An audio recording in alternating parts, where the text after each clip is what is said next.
Without further ado, I'll welcome everybody to this second workshop in our series on designing for flood resilience in the Lower Mainland or in the Lower Fraser watershed.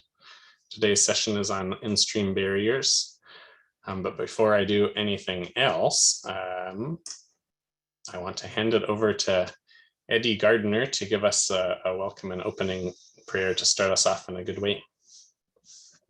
Oh, see, yeah. So my my Wilmot name is Skwah FN, and I'm honored to serve as a counselor with Skwah First Nation, and I'm the political representative for Skwah and Palau related to the watersheds in our area. That includes Gilbar, it includes what we call today the Hope Slough, but it's originally called Skwah.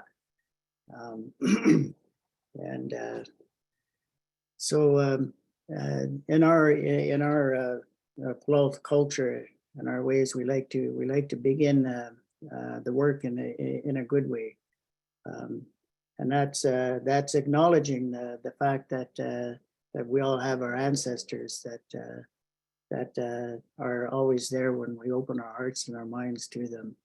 And we have a life spirit, Ishwali, that connects us with all our chechamas, all our gifts from the Creator. And so it's important to acknowledge that we're not alone like this when we're doing work to make this world a good place to be, not only for us but for the fish and the waters and the mountains and all our resources. So our elder, Siami Atiliat, always reminds us about the importance of how our language is connected to our territory, to our lands and waters. And we get our teachings, from the natural resources. So I'll pray in our language. O tasiyam chachashwali, please to makwat ikula to laweo. Please to sath chachatamu. Hey kum chatalitas as squallow, walam kwa eat tatil laweo. Mama yasto cast slow with it. Chiasmet it's art chachatamo. Metal loy kusu talok zet elo slaatis eas. Ekos hakulis titis iwas yes yolachwat. Chi domits and lamcom extem ekos as. O great sacred life spirit ancestors, we come together today and we ask that special blessings be put on all the people who have come to partake in the discussions here today. And we ask that we have strong minds and good hearts to what we're going to talk about. And that is taking good care of everything that we have, and that we have the wisdom and the guidance to help one another, and to work together in a good way. It is always good to remember the teachings of all our ancestors, sacred life spirit ancestors. We thank you for everyone and everything. Thank you. Okay, back to you, Dan. Thank you, Eddie. That was beautiful words. Thank you so much for sharing. Yeah, feel free to say your thanks to Eddie in the chat box or however you want on your video. Yeah, thanks for sharing and starting us off in a good way. I'm going to take a moment just to give the same reflection that I often give. We're talking today about flood infrastructure. I'm sitting on the unceded Musqueam, Tsleil-Waututh, and Squamish lands. And you're welcome to introduce yourselves in the chat box and say which First Nations territories that you're sitting on. I just wanted to also take a moment to kind of provide from maybe a settler perspective or one settler perspective about flood infrastructure and this overlap, and talk a bit about the systems and the mentality that were designed to control water and are controlling water, and flooding are not really unlike those that have worked to control Indigenous people in the past. And this is part of settler history. And that many First Nations were forcefully displaced and put on reserves in harm's way in the floodplain, as you can see here on this map in orange of First Nations reserves in the Lower Fraser watershed. And it's actually estimated that more than 90% of First Nations reserves across Canada are in flood-prone areas. And this is certainly the case in the Lower Fraser watershed. So I just like to say that from a settler perspective, that this is part of our history too. It's important to acknowledge it, especially when we're talking about flood infrastructure and flood management. And we all have to live with it together. Without further ado, I'll carry us on to give you guys a sense of what's on the agenda today. So we'll be I'll give a little presentation about the workshop series, why we're doing it. Then we'll get right into our presentations from each of our presenters. We've got Eddie Gardner and Ernie Victor talking about the work to revitalize Camp Hope Slough. Then we've got Jason Nuckols, who's working with the Nature Conservancy and has been working on a few different things, but particularly going to be touching on the Oregon Tidegate decision tool today. And then Liana Ayach, who's City of Surrey, and talking about barrier assessments and some more stuff. I think quite a bit of things today from a local government perspective. And then Riley Finn, a researcher in UBC's Tara Martin's Conservation Decision Lab, and also working with Raincoast on some barrier prioritization research in the Lower Fraser.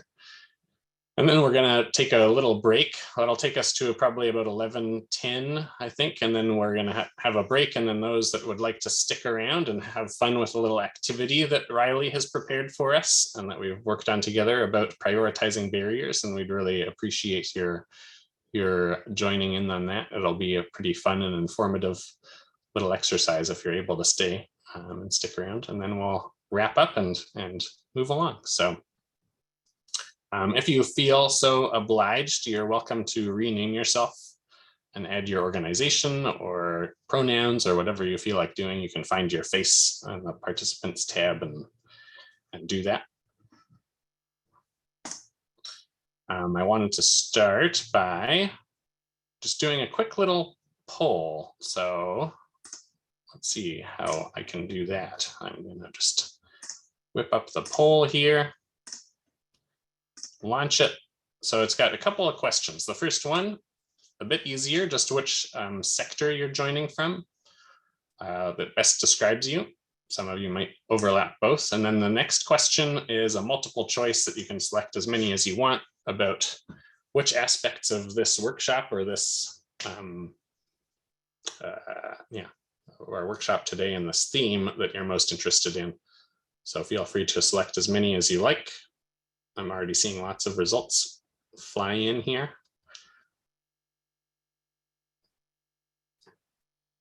I know I don't have you can't do other options, unfortunately, but if you do have other ideas, feel free to pop those in the chat as well.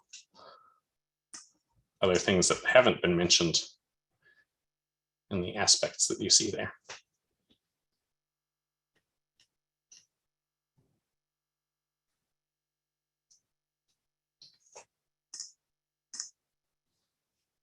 Okay, we're up to 52, 54. We're almost there. I'll give another 10 seconds.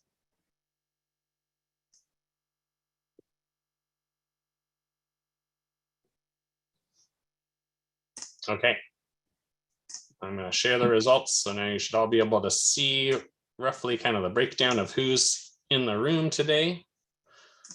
as well as, I don't know if you're seeing the same thing as me, but if you scroll your window down, then you can see what things that most people are interested in talking about today as well. So a nice smattering. That's interesting. I like this, the criteria to prioritize barriers by and streams by.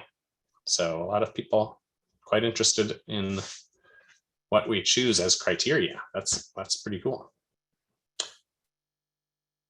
This is actually all going to help with the reports that we produce as part of this workshop series 2. So this is helpful information to see what people are most interested to hear about. Okay, hopefully everybody's had a time to digest that. I'm going to stop sharing it and go back to the presentation. Here we go.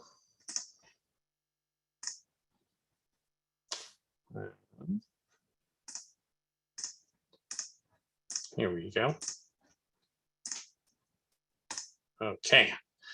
So yeah, why are we here talking about this opportunity that we have right now with aging infrastructure, flood infrastructure, climate change, salmon crisis, all kind of coming to a head? I normally talk about this in terms of floodgates, pump stations, and dikes. But today we're talking about more kind of in-stream barriers, I think, and more often talking about culverts when it comes to that. And I think we're adding that because we don't talk about it a lot, but it is an essential piece of flood infrastructure, at least from a stormwater management, kind of managing the internal systems. And they do a lot of different things, but that's why we're adding it today, a crucial piece of the stream network. And we have this really great opportunity right now to be dreaming up new realities for the Lower Mainland and what we want our flood infrastructure to look like. So why am I talking about it? So to give a little bit of background, in 2018, Watershed Watch, Salmon Society, and Liana Ayach, who I work very closely with on a lot of this stuff, was, well, I won't go back beyond that, but in 2018, Watershed Watch mapped out this problem that they were noticing where flood infrastructure intersected with the streams along the Fraser and blocking off about 1,500 kilometers of salmon habitat throughout this lower Fraser floodplain. Super important for juvenile Chinook and coho especially, but also lots of other species and water quality for all those reasons. And then Riley, who we have here today, was also crucial in this research that Raincoast released, or I guess it was UBC and Raincoast. You can correct me in the chat, Riley, if you like, about the loss of 85% of floodplain habitat from the lower Fraser since, I think, contact. Maybe Riley will get more into this later too. So that gave birth to this Resilient Waters project, which was and continues to be largely funded by the BC Salmon Restoration Innovation Fund. And we started in early 2020 by doing broad cross-sector engagement and some desktop research to identify some of the best opportunities to replace flood infrastructure in the Lower Mainland. We continue to work to support folks from all sectors, but especially First Nations and local governments, to try and move forward on replacing their infrastructure. So if there are types of flood infrastructure that have benefits to salmon habitat, then do get in touch with me if you'd like to work on that. Happy to try and boost your capacity in some way, whether that's fundraising, coordinating cross-sector meetings, that kind of stuff. So please do get in touch. And you can visit that link, resilientwaters.ca website map data, or just visit our website and under projects, you'll find this map. It's viewable for anyone. And then a little bit of a twist, just talking about the Lower Fraser Floodplains Coalition that some of you may have heard of. We're formerly the Build Back Better Together Coalition or Collaborative. This group was brought together in mid-2021, really, to provide a kind of a more principled vision of what flood resilience could look like in the Lower Fraser watershed. And then just after we started getting our together to work on this stuff, we were hit by the November 2021 atmospheric river events. And since then, we've been working a lot together to drive forward this vision and a more principled approach. We work very closely with, or I guess we work really in support of and with leadership from the Emergency Planning Secretariat and Tribal Chief Tyrone McNeil of Stolo First Nation. Yeah, we have a forum coming up on June 9th that will continue to look at regional priorities, and it's really targeting First Nations local government leadership as well as provincial and federal government staff at this point. But we're trying to kind of interweave as many ways of working together as possible with folks like you as well, to make sure that it spreads out in as many ways as it can. As part of that work, we propose 5 principles. I won't go into great detail on this, but the 5 principles really inform everything that we're doing in our work, have overlaps with the Sendai framework for disaster risk reduction, but they also incorporate some things that we think that everybody can get on board with, but just help guide us to work in a better way. So understanding and reducing risk in the age of climate change, advancing reconciliation and acknowledging the history of racism, and making sure that First Nations rights and title are rightly acknowledged and are meaningful partners in flood infrastructure and flood management. Ensuring that salmon are thriving in their ecosystems, making sure everyone is part of the solution, which includes the people that are most deeply impacted by flood risk. So agriculture sector is one that often comes to mind. And supporting sustainable economies and resilient communities. And that's where a lot of the stuff happens, is on the floodplain. So we believe that we should be working together on it. So then, why a Designing for Flood Resilience workshop series? Well, we have been noticing since the beginning of, I guess all the way back, and Lena would probably agree, since she started working on this back in 2016, that we are trying to fill a gap and a desire for more information sharing and collaboration across disciplines and sectors, better shared understanding of best practices, guidelines, and regulations, improving and prototyping new solutions, building relationships, and getting a better sense of shared values for a flood resilient future. This is a little bit, the reason we're taking this approach with this workshop series is kind of building on something that the Floodplains by Design group is doing in Washington, which is a culture and capacity group. Some of you may even be attendees of their monthly workshop series. So we're kind of borrowing from that model.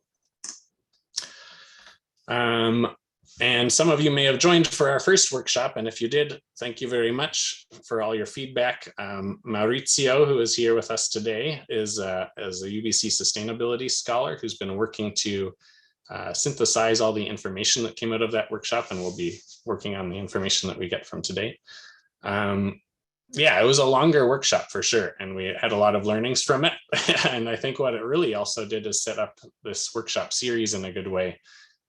Because it really got, even though we were centering it on floodgates, what we really got was a lot of the barriers and challenges people were coming up against in terms of flood infrastructure and building better flood infrastructure in general, and ways that we can do better.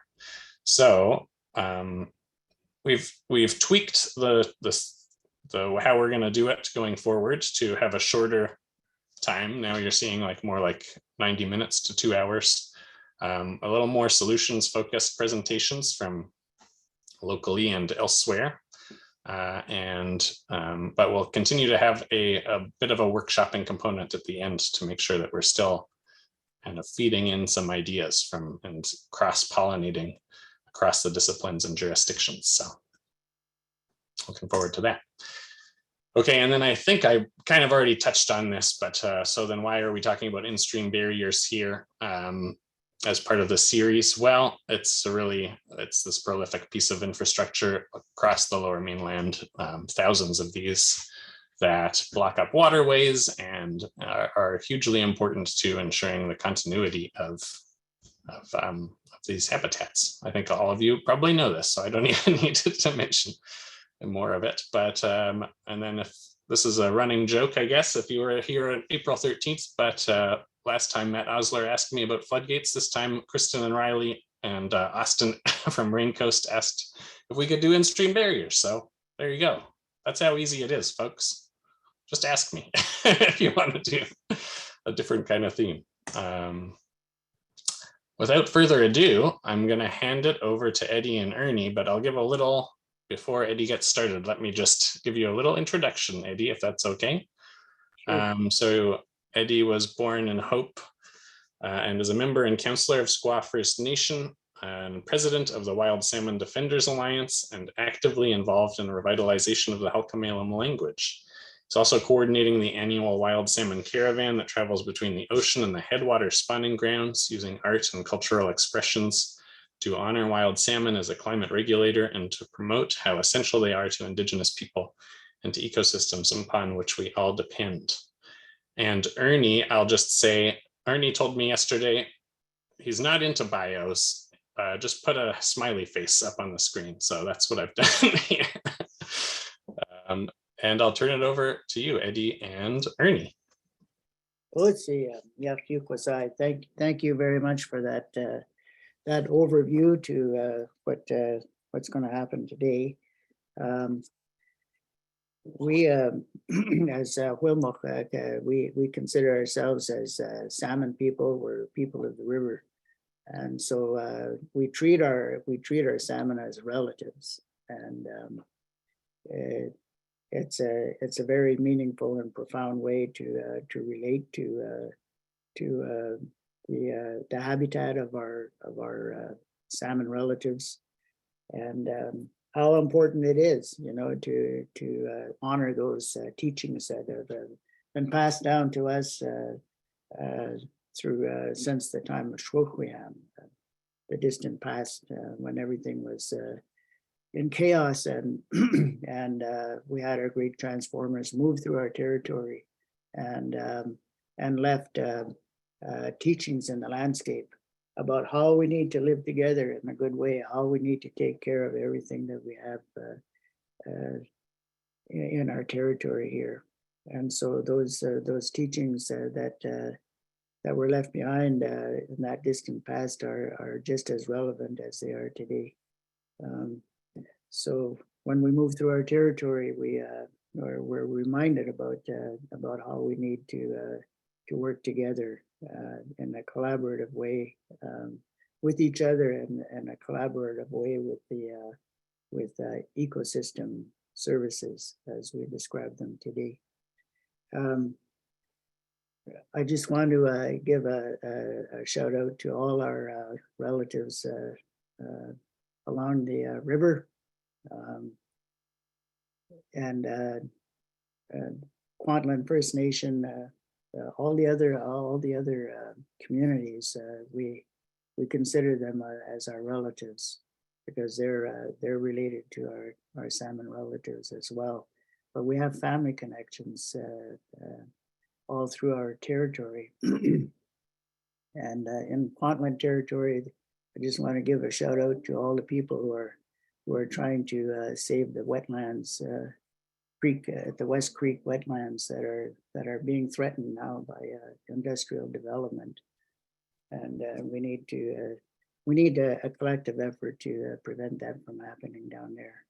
But up here in our territory, there's a lot of work that needs to be done and is being done to restore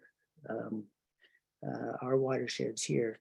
Watersheds and side channels are being recognized as very prime habitats, for our salmon, and that's why a very high priority is being given to restore the habitat of our salmon, and so we. Cheam First Nation, Ernie Victor, and myself have been working very hard to bring together a host of very talented, high performance people coordinated some agencies to bring together what we call Shwalisto to Skwah Shwali, and that means taking good care of the life spirit of the Hope Slough. Skwah, of course, as I mentioned earlier, means a side channel that flows from that used to flow from where the Agassiz Bridge is, and it flowed all the way down to the opening of the slough to the Fraser down at Skwah village near Skwah, or my community. So since then, a lot of damage has taken place to that channel. It's closed off now, and so there's underground water. There are creeks that feed into the slough, but there's agricultural runoffs. There's municipal impacts that are being made on our Skwah. So when we came together and really focused on what really needs to be done, to restore the slough, to make it a good watershed for our salmon, and also for the use of other stakeholders, recreational use, and those other kinds of uses that this watershed needs can be, for everyone. So we focused on 4 pillars, and one is a riparian area restoration. The other pillar is fish habitat restoration, and then there's water quality testing to find out what is the source of some of the pollutants, some of the pollution that is going into the watershed, and then there's increasing the flow of the Hope Slough, so that the water becomes oxygenated and becomes healthy for our salmon. Part of this work is to bring together people from Skwah, Cheam, and Skwah village, and some other key players, some scientists, to partake in what is called Snawayath Skwah committee. And Snawayath means the best way to translate that is that those are our laws, our values, and our principles about how we need to take good care of everything that we have here, and that we need to live by. And those are the teachings that came down from our great transformers in that distant past. So those are really important teachings, and that's what guides us on how we work together to restore this important watershed.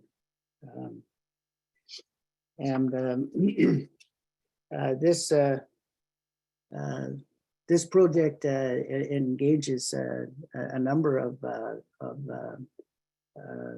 really good organizations, including ECORA, which is an engineering and environmental group, and the Wild Salmon Watershed Watch, Salmon Society, Save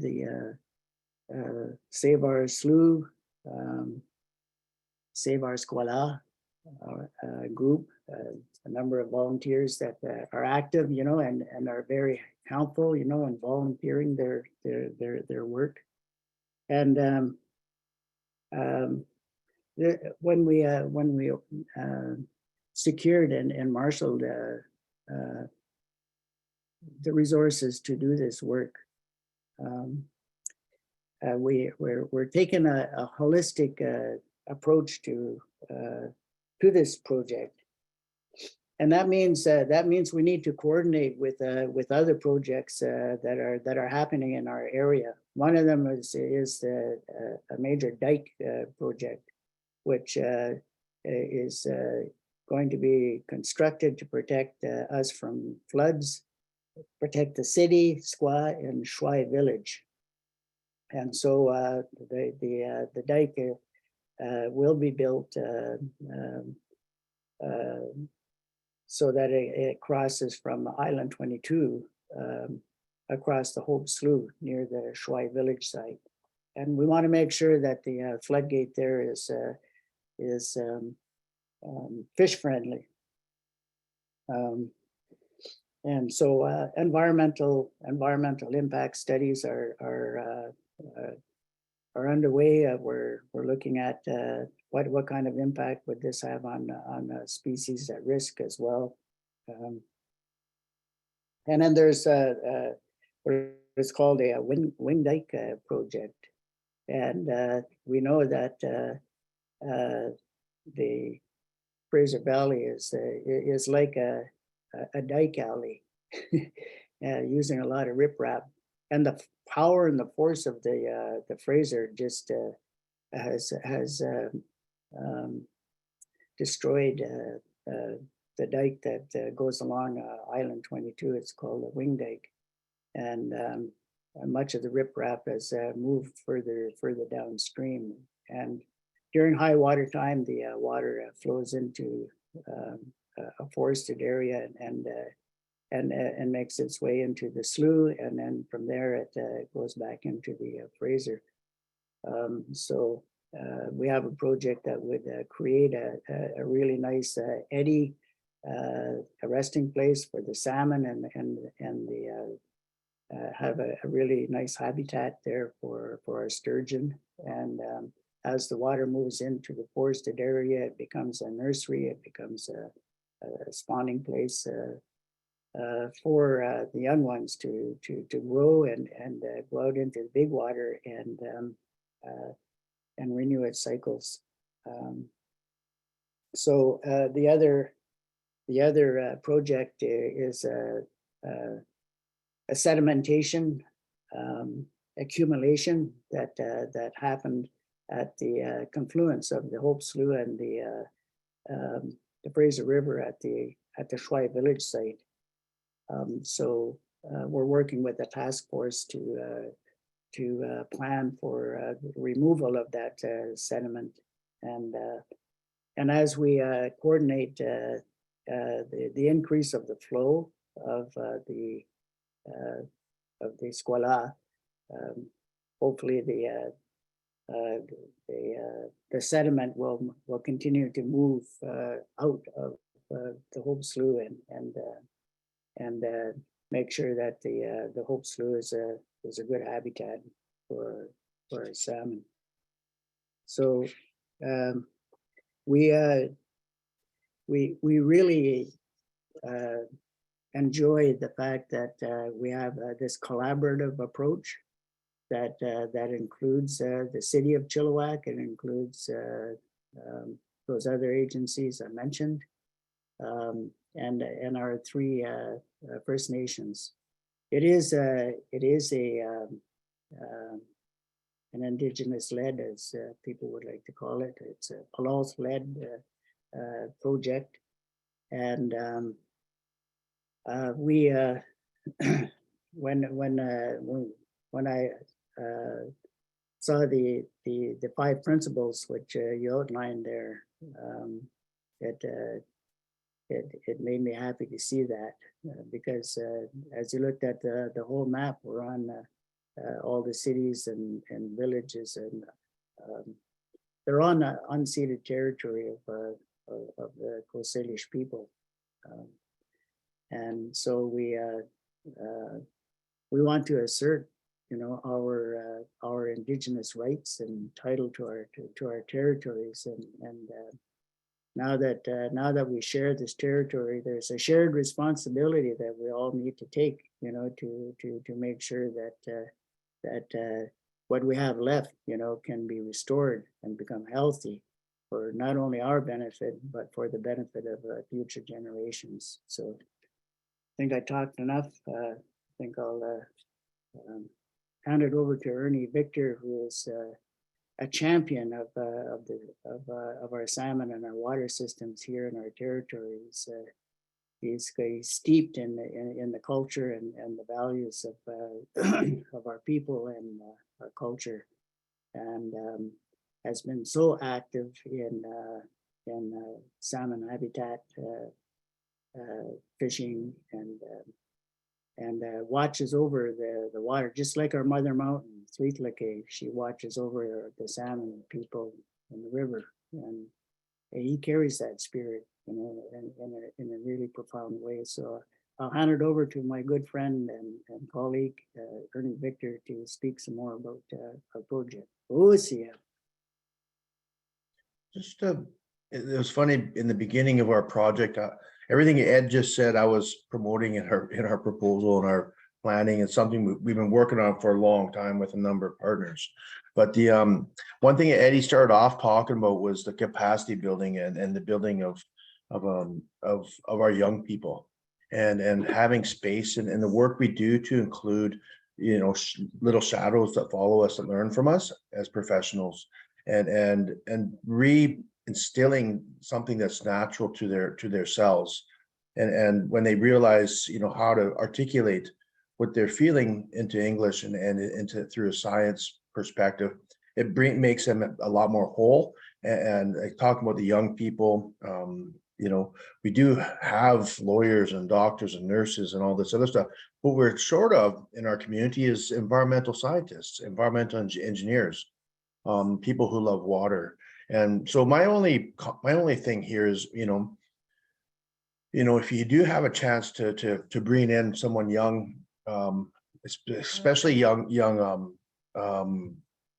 know, young females, you know, that's the essence of our culture is the mothers take care of the homeland, and they assign responsibility to our people, to our young men, to the community, to ensure that our promises to the trees, our promises to the fish, promises to the water, to the birds, you know, to the mammals are kept, you know, because they can live without us, but we can't live without them. You know, this is some of the things that come from our Mother Earth and from Skwah, which is Mount Cheam, and instilled in our culture. But we're at a point in our society with First Nation, we're re-identifying ourselves. We're picking up our culture. We're picking up our ways of being that we've been for thousands of years. And that was what Eddie brought to this project in the beginning. And now I'm saying that, and he's saying the project pillars, right? Which is again, it's pretty simple. It's the improvement of water flow, about a mile of planting. You know, we want to do 6 spawning beds for coho in particular. Hopefully the chum come back, and then also some water quality testing over the season for on about 23 different sites. And we're looking at land adjacency. We've done a full inventory of all the adjacent land in the areas, so our parameter of water quality testing will be adjusted per site and stuff like that. But Eddie did a great job, and I know we have a further agenda here, so I'm gonna close it at that, Dan. And thank you all for listening. Thank you, Dan, for inviting us. Yeah, so take care, everyone. Yeah, thank you so much, Ernie and Eddie, for sharing all of that. That's really great. If we did want to save some time for Q&A, we're a little bit behind schedule, which is more my fault because I presented for too long. So I'll do better next time. But if you do have questions for Eddie and Ernie, you can pop them in the chat. We have some dedicated time for Q&A for all the presenters at the end as well. So yeah, if it bubbles up later, then you can do that too. Without further ado, I'm going to hand it over to Jason Nuckols. And before you do, so Jason, you can start getting your screen ready to roll. I'm just going to share a little bit about Jason.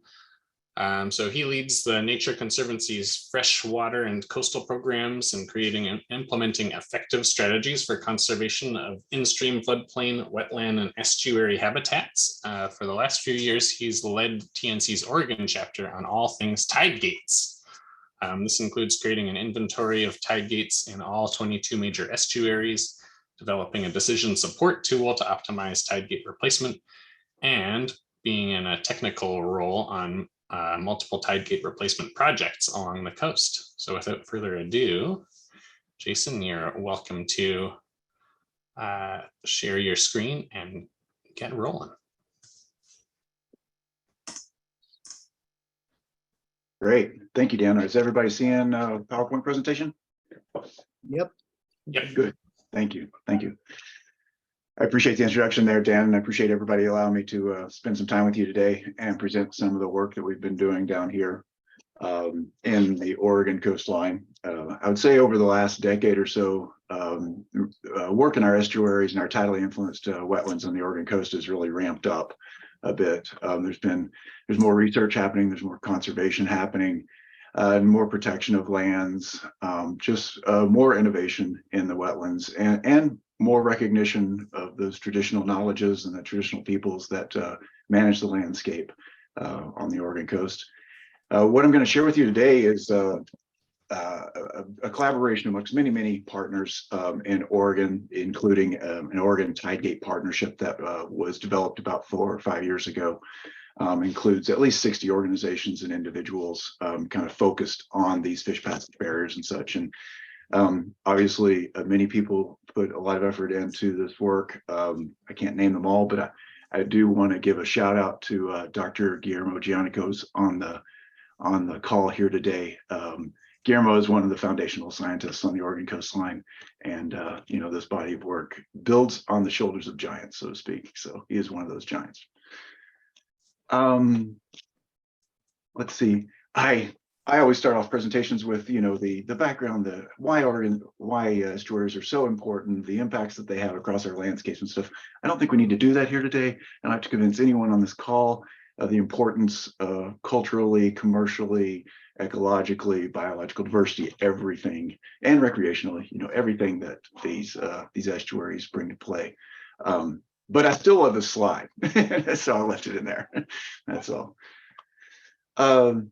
In Oregon, just a little bit of background. Nature Conservancy on the coastline focuses on these kind of pillars or strategies, if you want to call them. The first two, protection and restoration, they're the bread and butter that I think a lot of people know. The Nature Conservancy is, the tools that they use and the tools that we promoted and implemented across landscapes across the country and the world, really. But it's been that last decade or so that we've really started focusing on more so on working landscapes. And those working landscapes along the Oregon coast became so important when we did just simple analyses a while back that, greater than 50% of our remaining wetlands and tidally influenced wetlands on the Oregon coast are in private land ownership. And I'm sure just like a lot of the Fraser River, that private land ownership along the coastline is protected by infrastructure. It was levied, gated, and blocked off from the channels of the rivers and from the tidally influenced lands going back over 100 years now. So when we started looking at working landscapes and the opportunities, and we drilled down into that infrastructure and the barriers that are impacting fish passage and water quality and all kinds of things, it was one tool or one dial that we thought that we might be able to change something with, and that came down to tide gates. We saw that every one of these landscapes had multiple tide gates on there. We didn't know how many tide gates were out there. There was a lot of bad data from the state, the feds, we have watershed councils here, land trusts. So there was an effort put together to kind of put this data together and see what we have. I realized it was old and outdated. So we put together an effort over the last few years to do an updated inventory of all these fish passage barriers on the coast. And this took a few years, but we got boots on the ground and boats in the water in every one of our larger estuaries, from the south to the north up to the Columbia, and completed an updated inventory. So that's one of the foundational pieces that kind of drives this work. What we found is there are thousands of these barriers, but for our tool and our analyses, what we're looking at are the primary or the larger gates and barriers that are kind of at the mouth of the intersection of the river and the estuary, or the river and the tidally influenced areas. Obviously, these gates, in addition to all the impacts that they have on function and quality of tidally influenced wetlands, they're also failing, and it's an infrastructure story that's being told, I think across the world right now. Is this infrastructure that was put in well over 100 years ago was not only not serving the purpose it was meant for, but it's not serving the purpose that society today is hoping for. And so when these barriers are replaced, removed, or even touched, they have to meet fish passage requirements now. In the last decade as well, we've passed federal and state fish passage requirements that have to do with velocity and volumes and timing of these gates being open to allow for fish passage. And that takes a gate from and in a farm field or any area like the one on the left, a 3 foot, 4 foot gate on a flap, and the restoration or replacement of that gate to meet the farm needs, the flow needs and fish passage needs, turns into the gate on the right. So this is the same area, same project. On the left, you can see you could probably do that project for a few hundred, maybe a few $1,000s. The gate on the right, the infrastructure that you're seeing right there alone was approaching $1 million. That doesn't include any restoration, any plants, anything else. That's just the infrastructure there. So we saw this very, very expensive infrastructure going in as an opportunity to bring conservation dollars to the table, because these gates are untouchable by most landowners. They just don't have the profit margins on working landscapes to invest in these types of gates. But there are a lot of partners out there and a lot of new money available to invest into these projects. And then that investment allows us in turn to have the opportunity to manage water slightly differently across the landscape, both to meet working landscape needs, but also to improve the ecological needs of the landscape for fish passage, for water quality, and all of those good things. So knowing that there's still limited financial dollars out on the landscape, we realized that we wanted to develop a tool to help make these decisions and to drive these financial investments so we can get the largest return on investment and know that we're doing the best projects in the best places for whatever benefits those are that we're asking questions about. That led us a few years ago to look at a bunch of different models around the world that are being used for optimization, prioritization, and such. And what we landed on was a model called OptiPass, developed by Jesse O'Hanley at the University of Kent, an Oregon native actually, but works over in England. And OptiPass was developed for linear networks, stream networks, and such to look at fish passage barriers. Many of you have probably heard about this. Probably heard of the model. OptiPass is still being used by partners around us here in the Northwest, but also across the world. Some that you might be familiar with is the California Fish Passage Forum uses an optimization approach to their work. A lot of work in the Great Lakes region uses OptiPass. Up in the Northeast, OptiPass is being used from projects. And then the largest fish passage barrier project probably in the world, called AMBER, where all European rivers and streams have been optimized for, have used this base model as well. But we wanted to take this model and then consider it for estuaries. So not just look at the linear network above the estuaries, but we wanted to look at that tidal connectivity and the tidally influenced area of the estuaries. So that's the functionality that we added to the model to bring it from the uplands or from the streams down into tidally influenced areas. I can talk totally in detail about that. I'm going to keep it a little bit higher level. The model is also used for fish. And then we started reaching out to stakeholders along the Oregon coast. They wanted to see if we could incorporate other benefits into the model, which we've been able to do as well. So in addition to looking at our salmonid species and the impacts that they have with these fish passage barriers, now we're able to run the model for other benefits, such as, well, I think my next slide might say it. Yeah, there you go. Know what you're presenting. In addition to fish, we're able to run the optimization model to look at agricultural lands, infrastructure, both private and public infrastructure, private infrastructure like roads, private infrastructure like houses and barns and those types of things, public infrastructure, anywhere from roads and railroads, but our hospitals, schools, fire stations, whatever those may be as well. And then we have added a component to the model now that we look not only at future scenarios, but at our current scenarios, but we look at future scenarios about 50 years out. We're looking out to the year 2070. We chose 2070 just based on some of the newer tide gate technologies are supposed to be rated for about a 50-year lifespan. So we were kind of looking at about 50 years from when we made that decision.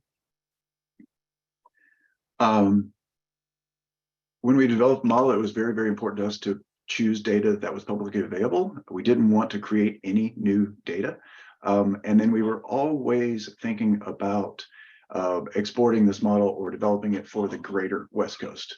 We started here in Oregon, but all the decisions we made along the line were hopefully to get to a place that we can speak to people in the Fraser, speak to people in Washington and California, and see if it has any impact or any good to be had in other places. So this is the ultimate question that we're asking with the model that we're using or the tool that we're using. And I emphasize a couple of words there. So I'll just read it. What's the set of tide gates or culverts in a watershed that, if replaced or removed, could maximize the net gains for limited financial budget? I emphasize set, net gains, and budget because an optimization model is not a prioritization. You're not going to come up with one answer. The optimization changes based on the questions that you ask, the benefit targets that you choose, and the budgets that you choose. And anytime you're running the model, it's an iterative process, and there's no one answer. So it's not a decision maker. It's a conversation starter. It's a planning tool. It's a kind of a budgeting tool because we do have real costs associated with the model. But I just try to get people away from kind of a linear set of answers like a priority. This is kind of looking in the guts of the model. On the left there, this is a clip from, looks like the Coos River. And the little white dots there are fish passage barriers, probably tide gates along the way.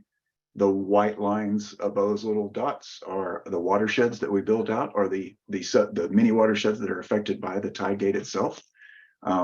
Those watersheds are then used to standardize peak flows that flow through each one of those tide gates. Those peak flows are used to design the size of the tide gates and thus drive our costs and such. So in this model output right here, or in this run, someone was asking the question, they were optimizing for acres of agriculture. And this is agricultural lands, farmland, not farmland in the lime green. They were looking across 41 tide gates, and they used a budget of, looks like, sorry, I'm blocked by my own screen, a little bit over $500,000 in $50,000 increments. So to point out, in the red there, at $450,000, 4 gates are chosen for replacement based on the highest return on investment for agricultural lands, just that ag lands right there.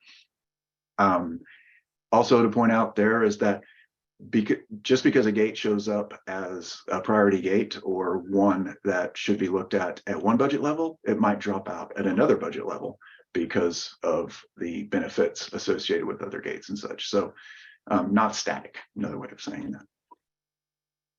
One of the neatest things about the tool is that for every one of those benefits that you choose and for every run that you make, you're going to get a return on investment curve. So in this case, it was habitat. I don't know if that was linear habitat or inundation, tidally influenced inundation habitat for coho, but they ran a budget up to about $13 million. And what's neat to see is that at about the $7 million area there is when your return on investment starts to kind of flatten out. So there's not a lot more uplift if you were to sink a lot more money into that set of tide gates or that basin for that scenario and such. You can also stack benefits, obviously, with all of those. You can say that you can ask the question of, I'm interested in fish, but I'm also really interested in the roads and railroad infrastructure, around this fish habitat.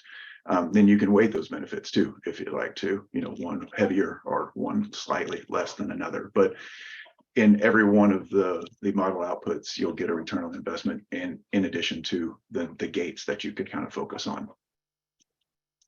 Like I said, I think if some people were on the phone, I spent some time up in the Columbia at the Columbia River Estuaries Conference recently. If you ever want to cross-pollinate, it's a great conference. Talking about a lot of the same things I bet this group are also talking about and struggling with. These are the gates in yellow in the Columbia. The red diamonds there were the culverts above the gates, because the model not only is considering all the tide gates, but it's still considering the linear network above it. So any other fish passage barrier above it, it could be culverts, it could be roads, it could be dams, natural or man-made or whatever. So it's going to consider all of those. And they asked me to, kind of I'm just comparing, the Columbia had 178 of these primary tide gates compared to the coast. You can drill down into areas. You could do this for the Fraser as well, drill down into an area that you're looking at, build those watersheds out based on where tide gates are in yellow and culverts above them. Each watershed affects a tide gate.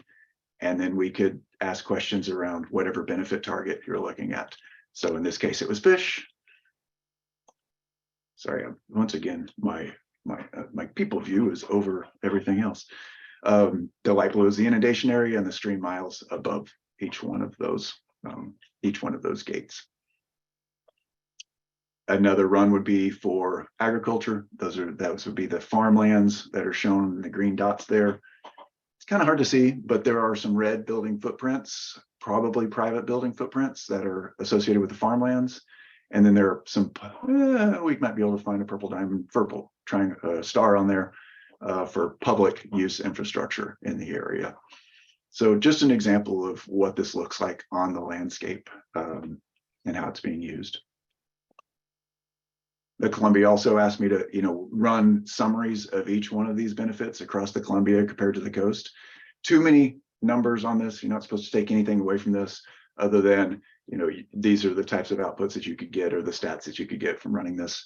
And then in the benefit summaries on the bottom, I'm showing current areas of inundation in agricultural lands now, or looking out 50 years into 2070, like I was mentioning. Sorry, these are all in acres and miles, not hectares and kilometers. Yeah. What else? Once again, I don't have to convince this group what type of difference this makes. We know that our juvenile fishes do so much better on the floodplains where they're allowed to feed and grow and rest and everything. A little plug for some of the research that's being done down in Oregon. There's a group that's doing great monitoring around some of our tide gate projects on the South Coast in the Coquille and the Coos. And they're showing that we are getting bigger fish that are behind gates that are being managed more appropriately than older style gates, more mimicking the natural hydrograph as best as possible in a working landscape. But we're getting healthier fish as opposed to in the main stem of the river. So great work coming out of there. It's nice to prove it out. We're at a point right now of just sharing the tool, providing trainings. We have a little 2-3 hour training for anyone. It's right now the tool is in Excel-based format, so it's super easy to use. We're about to get a web-based platform that should be even easier to use, clicking buttons and sliding knobs. for outputs and such. So you can ask questions at different budget levels and different benefits, back to back, quick, you know. We'd love to talk like I am today to anyone else that might be interested in adapting the tool. I believe because we're not developing, we decided not to develop new data. There's not a lot of costs associated with exporting the tool. So I'm happy, love to talk to anybody more about that. And then there's always going to be additional benefit additives to the tool. We have Oregon Department of Fish and Wildlife Service, ODFW, there is developing an estuary channel layer that we would love to add to it. We don't know how to add lamprey to the tool right now. If anybody has any thoughts on that, we'd love to have lamprey considered in the tool. And then another small plug at the bottom there, I just threw down that we are developing standardized monitoring protocols for all of our tide gate projects at the moment, so that we can standardize the work, the good monitoring that's being done at different project levels, different scales, different budgets, so that we can share and obviously adaptively manage, and everybody can, you know, benefit and increase from that. I think that is it from me. I didn't look at time, Dan. I don't know if I was fast or slow, and I have to take questions now, or That's all good. That's amazing information. Thanks, Jason. And we do have a couple of questions in the chat. I'll just start with Murray's. And Murray, do you want to unmute and ask, or do you want me to read it? Oh, you're not allowed to unmute, so you have to chat with me. I can if it's the question that's in the chat there. The one in the chat box. Yeah. In the model, how do you define maximum gain for agricultural lands? Yeah, we are not, when I consider the return on investment curves, the cost is the cost of replacement of the gates and the infrastructure associated with the gates. The benefits are always, they're not dollar driven, I should say. So we're looking at total agricultural lands that are inundated. So yeah, I say benefit, but it's really a risk reduction or potential risk reduction. So the number of acres that would be inundated today if a tide gate were not there, or the number of acres or hectares that would be inundated in the future if we're looking at the future scenario, if that infrastructure were to fail or if it were removed. Does that help? Let's say it does for now. I should. And then I'm going to, instead of the chat, because we have a hand up from Nick Lapointe. And Nick, feel free to kind of introduce yourself as well. Let me just make sure you can. Yeah. Thanks, Dan. So Nick Lapointe, I work with the Canadian Wildlife Federation, and we've done a lot of barrier prioritization and now implementation, removal of those prioritized barriers in watersheds sort of away from the coast in BC. And I'm curious, maybe I missed this at the start, but do you see the main purpose of this tool as at that landscape scale, trying to estimate, what sort of gains you might get at different budget levels? Or, is the intent and has it actually been used to drive the individual projects that are pursued for, restoration?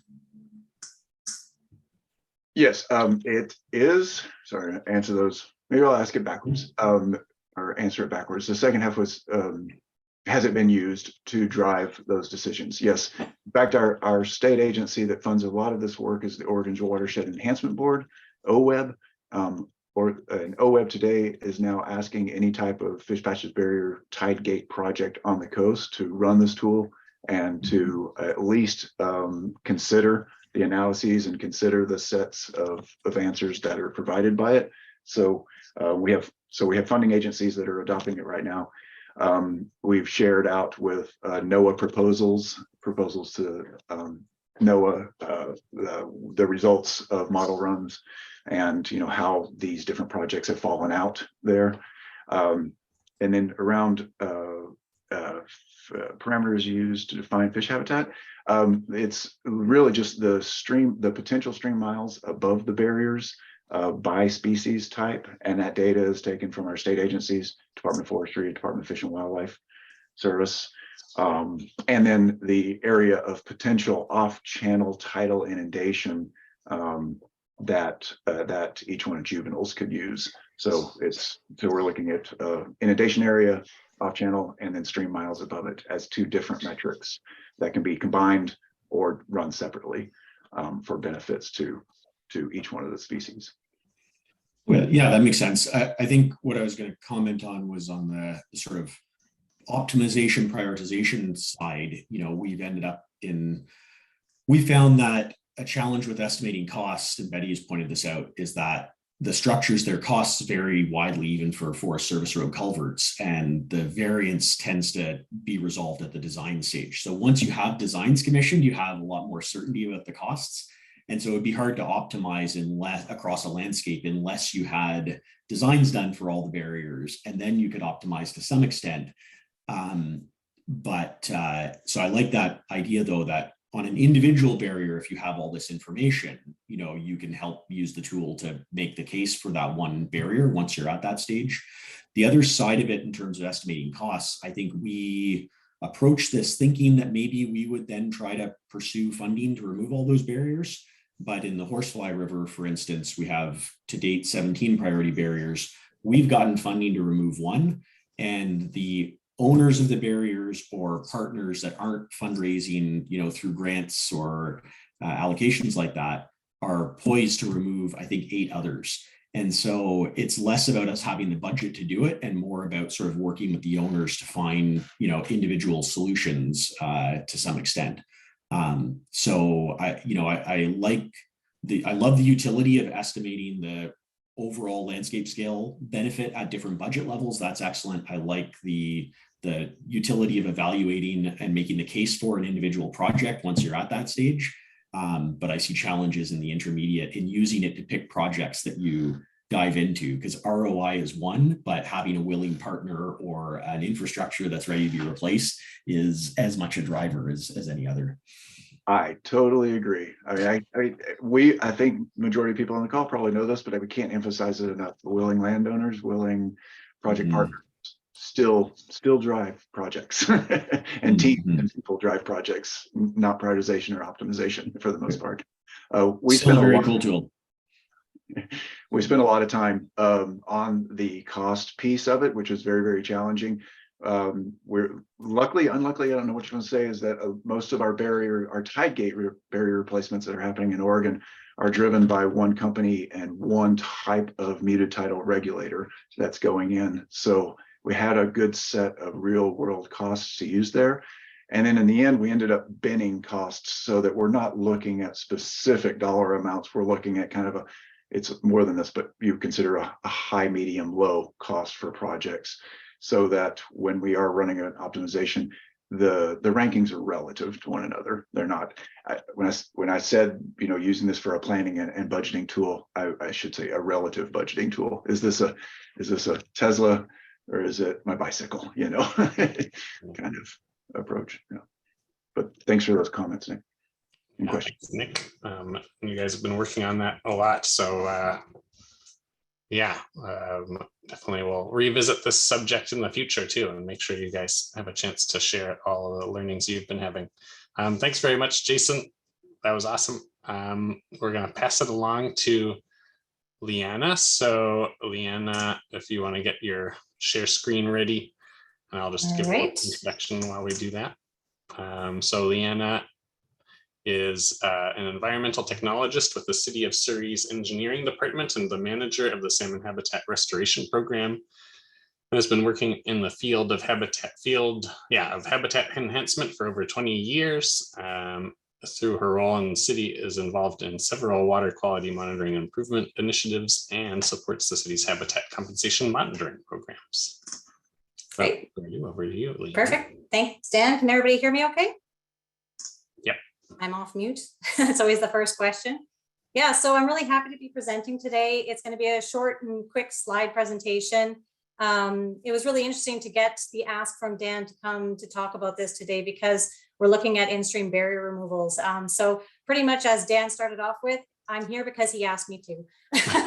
I don't do a lot of presentations, so Dan, you got me out of the woodworks. So just a little bit of background first for those who haven't been in and around the area of the city of Surrey.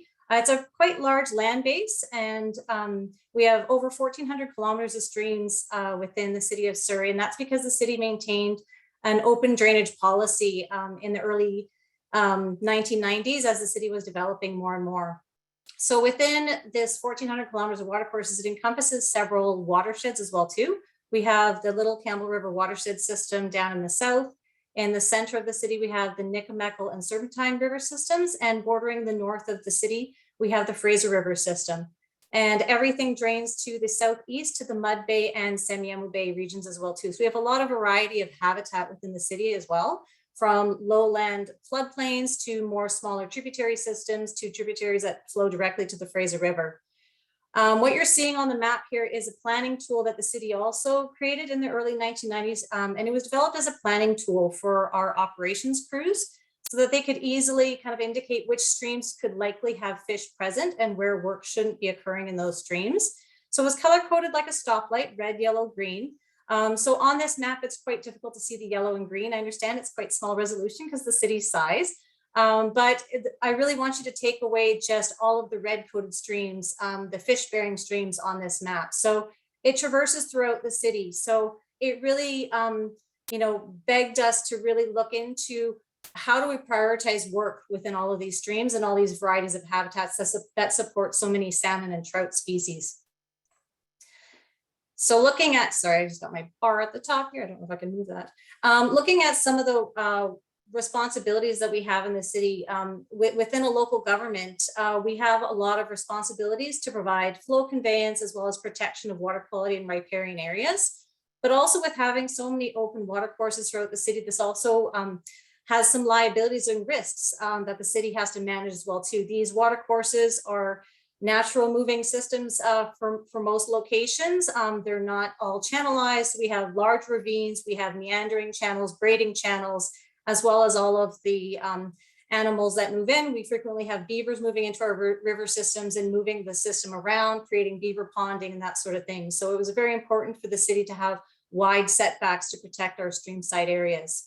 But through managing all these responsibilities and liabilities, we also can create opportunities as well too. So we have work that we have to do, but through that work that we have to do, we're trying to create those opportunities to improve our natural assets and create environmental benefits as well as societal benefits to be able to use these lovely environmental areas, watershed areas that people can learn and appreciate from. So through some of these responsibilities, the city's drainage and environment sections have a variety of projects that we complete throughout every year. These are operational projects. So we have to maintain drainage infrastructure, for example. So we have storm sewer systems and culverts we have to maintain. We have flood prevention, flood resiliency, all those sorts of things. So we have those tide gates as well too, the floodgates. As well as stormwater management. So this involves that flow conveyance and pollution and prevention and remediation. So we have a lot of projects on the go. But back in 2002, the city really looked at a way of mitigating some of their liability concerns by starting an assessment of bank instability through a ravine stability assessment program. So through this program, a consultant goes and walks most of our creek systems every 2 years. So we've excluded the lowland creeks and rivers. And through this program, the consultant looks for possible water erosion sites, steep slopes, as well as aging infrastructure. So whether or not that's failing head wall structures, perched culverts, bridges with abutments that are at risk, those sorts of things. So throughout this document, we can have over 2,000 to 2,500 sites that are identified for the city. So this is an example of what one of those site sheets would look like. So it would identify very basic information such as bank height, channel width, and bank slope. But it would also indicate if there were some significant erosion features, vegetation concerns, and undermined stream banks. Lastly, it would also indicate locations where we would have issues with infrastructure concern to repair or replace, as well as significant debris. Each of these sites were then risk assessed and given a general rating of a low, medium, or high of risk based on probability, consequence, and cost. So moving forward, looking into opportunities through our existing programs that we had, Through my background at the city, I manage a team of post-secondary and secondary students that go around the city and we do habitat restoration projects. So I'm always looking for sites that are smaller scale, something that we can do with handwork, and something to engage our youth and to improve the salmon habitat that we have. But also my other arm of the side of the work that I do is through the capital construction program. So we're looking for habitat compensation sites that are of high value within our stream systems, like really important sites to make sure that we're enhancing. So we're also looking for larger restoration sites, which could be done by an excavator or machine work through a larger capital program. So as we're looking for our opportunities, I really needed to start finding ways to distill down this 1,400 kilometers of watercourse systems and where are the areas that we have fish and what life cycle are they using these sections of streams, and then how to prioritize that for work that needed to be done with the limited amount of budget that we have available to us in any given year. So in 2014, our first step with kind of prioritizing some of this work is we started to create a spawning and rearing habitat assessment geodatabase. So we have a variety of programs through our operations where we are already collecting fish sampling data. That would be through our operations and maintenance programs, through ditching. We also have long-term monitoring, capital construction, environmental monitoring requirements where we have fish sampling data. We have sensitive habitat inventory mapping data.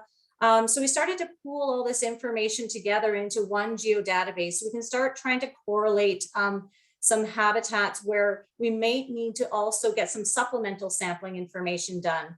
So since 2014, we've been doing some additional spawning and rearing assessments in various creek systems. With the map, the screenshot that you can see on the right side of the screen, it shows some areas that are in black and some areas are in blue. And that's because we have areas, the areas shown in black are Class A or red coded fish bearing streams that we do have confirmed data available to us. But then the ones that are indicated in blue are indicated as our planning tool as fish bearing, but we don't have information to support that or recent information to support that. So those are locations where we're going back and doing confirmatory sampling as we can throughout the years. So this is really helping to define where we need to do more work. And it also helps define where barriers may exist, because I might get to a creek system where we're having active confirmed spawning, but then upstream of that, I'm not getting any spawners documented in our assessment program. So it's kind of giving us a quick look at where we could do work. So the next stage of looking at opportunities is we really wanted to look more closely at this long-term ravine stability assessment program that we've been doing since 2002 and see if there was a way that we can improve it to add more data. Because we have a consultant going out every 2 years anyway. So they're looking at more engineering features in the channel. So we thought, why don't we add a biologist to this and have 2 people go out? So what we did is, this is following some information that through a workshop that was seen that Greer Mayer presented. And she was with the Upper Columbia Salmon Recovery Board at the time. And they had this really great prioritization tool that detailed rating tables, criteria, and things that they were looking at in quite a lot of detail to get a ranking for assessment areas of what they should look in more closely for subcatchments, as well as drilling it down even further into specific 100-meter reaches and developing actions to either remove barriers or look at what the limiting factors were for pathways to improve those habitats. So I provided the link on at the bottom of the slide to get more information about this prioritization tool. So looking at this, it was our first time doing this, so we didn't want to go all in with all of our ravine stability assessment sites. So we decided to pick 2 watershed catchments to pilot this inclusion of water feature assessments.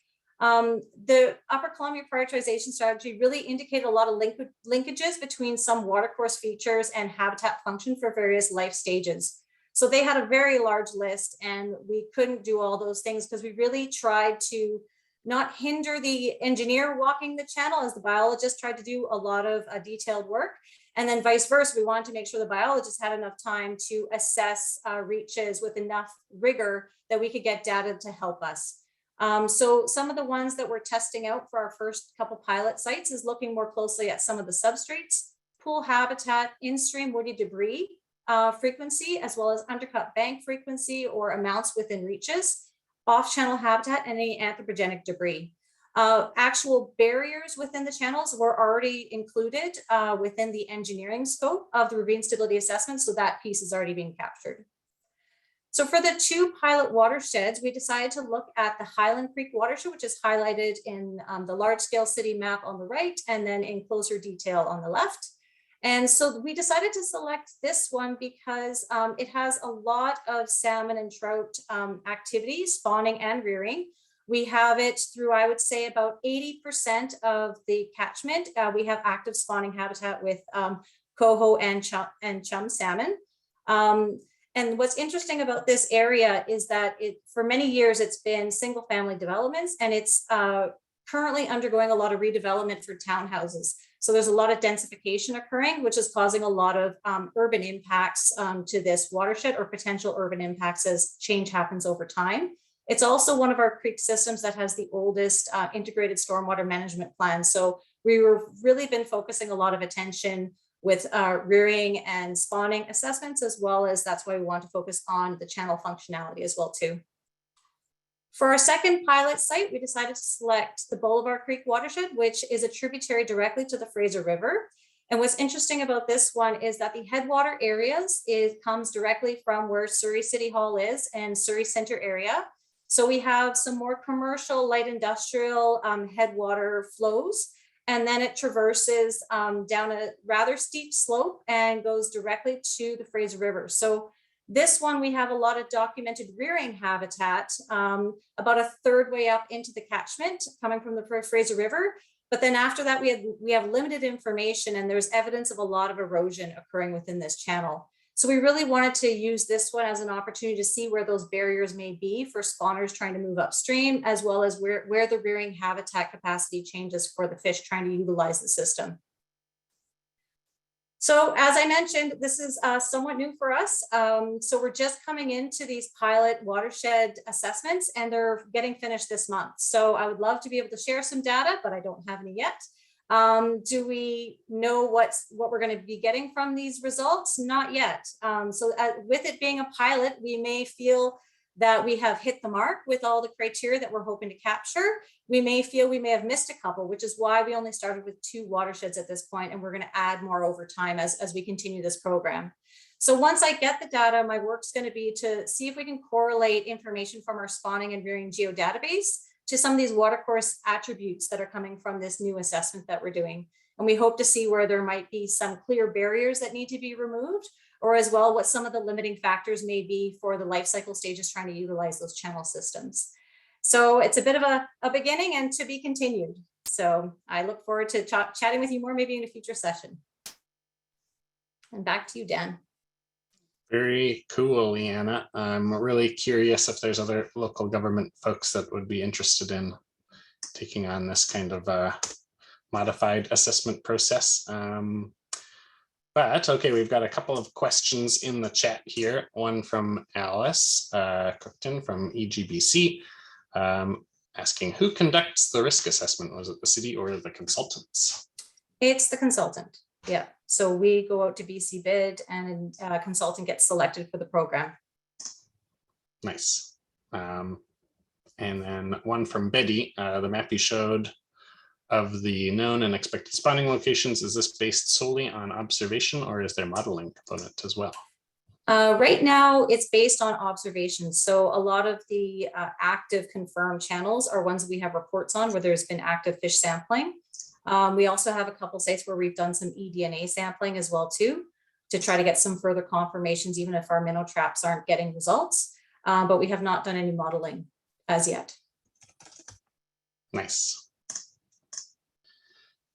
So Riley works with Dr. Tara Martin in the Conservation Decisions Lab at UBC. And his master's research was partnered with Raincoast Conservation Foundation, using a broad set of spatial data sets and historical information to estimate the extent of habitat loss for salmon in the Lower Fraser watershed, and to develop tools and methodologies to help prioritize connectivity restoration. So over to you, Riley. Thanks, Dan. Can you see my screen all right? Yep, perfect. Great.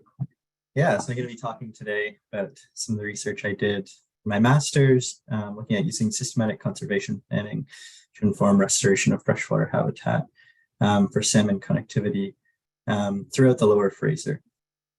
And so I think I can kind of maybe breeze through this first introductory section. I think a lot of people on the call know that barriers are a key impediment for salmon due to their connection with the marine environment. You know, they not only serve to degrade the habitat itself, but can also block access to habitat that would be otherwise productive. And so these structures, limit the movement of species and populations, as well as nutrients and sediment.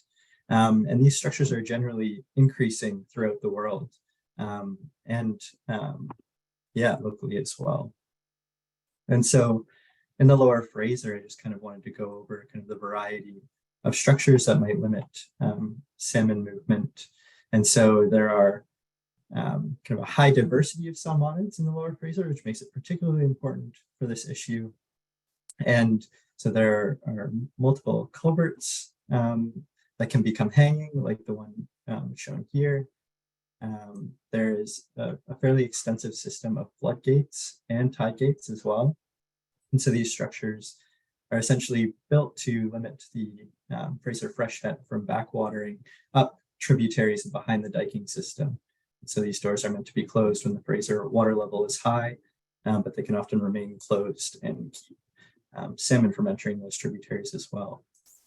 And then we also have some large hydro dams throughout the region as well that block access to historical salmon habitat. So there are thousands of these structures, and they all have varying costs to restore and different amounts of habitat upstream. And so kind of in a companion site to this, which Dan mentioned kind of at the beginning, we wanted to look at what data was available for describing where these structures are and try to understand within a historical context how much salmon habitat has been either lost or is upstream of where these structures are. And we identified approximately 64% of the historically accessible stream length was likely upstream of some of these structures that have been identified as fish barriers, or they've been lost altogether. And then we also looked at floodplain habitat in that study, which was the 85% is no longer accessible in terms of the floodplain inundation. And so kind of with that kind of baseline understanding of the extent of the issue in the Lower Fraser, we turned to thinking about how to strategically prioritize where we might invest in the restoration connectivity. This is really difficult because the cost varies by the structures, different amounts of habitat quantity and quality upstream of them, different species and populations, and then also the spatial orientation of the barriers. So we have floodgates along a lot of the tributaries, and upstream of those are culverts that could also be barriers, and that might impact the amount of habitat that you're actually seeing restored when you restore a structure downstream. And also because salmon rely on that marine connection, if you restore a barrier upstream of another barrier, you're doing no benefit in terms of salmon. And so there's also this aspect of, the cost and the quality and the quantity and the species that are there might vary in their importance depending on the organization that's doing the work, or the individuals, or the capacity of the organizations. And so trying to bring all these ideas together in a way that can be used to help inform decision making, we implemented a framework called systematic conservation planning. And so this is a framework that was originally developed in Australia, and there are associated tools such as MarkSAN that have been applied all over the world, often in the context of protected area design. And so with that kind of problem, there's a lot of different land parcels that could be purchased and protected. Each land parcel is going to have a unique habitat and is going to protect certain species. And these programs were developed to help identify which areas to conserve to meet certain targets while minimizing costs. And that's a very similar structure to the problem of barriers throughout the Lower Fraser. And so the idea of this study was to try to show how those programs can be used to inform decision-making within a dendritic freshwater stream system. And so I'm just going to go through the data we collected and how we implemented it. Then I'll go through some high-level results as well. So the first step was to kind of collate the available data that we could get on where these barriers were. We brought together a few different data sets, the Fish Information Summary System, Provincial Stream Crossing Inventory System, and then Watershed Watch Salmon Society have done some great work mapping out the flood infrastructure specifically. And we went through those data and included those that fell on these linear stream systems, which ended up being about 669 potential restoration sites at this level, categorized by flood infrastructure, hydro dams, and small barriers like culverts. The next step was to estimate cost across these broad categories. And we did this using expert elicitation. So we brought together a group of experts and we simply asked them, in terms of averages across these broad categories of types of stream barriers, what kinds of costs are you expecting on average? And then we also relied on existing documents, particularly for the hydro dams, because there have been feasibility studies done in the past that look at explicitly designing the cost of implementing fish passage on those dams. We were able to add those numbers into data. So the next step was to identify just the amount of habitat that would be gained by restoring the barrier. And we did this for 14 conservation units of salmon that are in the Lower Fraser. So the conservation unit is a level of diversity that salmon are managed at in Canada. It's defined by a combination of distinct geographic tendencies and genetics. And so we simply measured the linear stream habitat as far as natural gradient barriers would allow those different species to access. And so for each species at each barrier, we had an estimate of A, whether that species was present, and then B, how much accessible habitat is likely upstream up to the next either natural gradient barrier or other mapped barrier. Then we did some high-level analysis of the potential quality of those habitats. So we used satellite imagery to characterize watershed disturbance, impervious surface, and riparian forest cover. And then we looked at the sinuosity of the streams to understand whether they were channelized or not. And so then for each of these indicators of habitat quality, there's essentially a score between 0 and 1 that was characterized for each barrier, depending on which stream it was found on. And so finally, then we had to define how these barriers are connected in order to make sure that we account for their orientation within the watershed. And so to do this, we used a mixture of symmetric and asymmetric connectivity, where those first barriers that cut off access to the marine environment are symmetrically connected both to the next upstream barrier and the other barriers in the system. And then if a barrier exists upstream of another barrier, it's asymmetrically connected. So that means that all barriers downstream have to be selected before it can be included in the optimal scenario. And I'll get to that idea of optimization that Jason touched on earlier. And I just want to kind of emphasize why this is important, because it can the orientation of these barriers can interact with the budget itself. And this is kind of a teaser for the upcoming activity that will help frame a discussion about how these optimization approaches can be used and what limits them. But you can imagine in this scenario here, where if you had the budget to remove one barrier, you might select a set, whereas if you had the opportunity to remove 2 barriers, you might select totally different barriers. So it kind of depends. And so basically up to this point, we've essentially collected data that describes the characteristics of each of these barriers. This is really common in regards to, if you're going to prioritize barriers using any kind of method. Kind of the distinct idea is characterizing how those barriers are connected. And so then we bring it into a program called Prioritize-R, which is similar to Markson, which I mentioned earlier, but this program is based in the R programming language. And essentially, it lets you distill all of these different characteristics that we care about into a metric that can help inform decision making. And so essentially it kind of solves this knapsack problem where we're limited in some way, usually that's a budget, and we want to get as much into that as we can.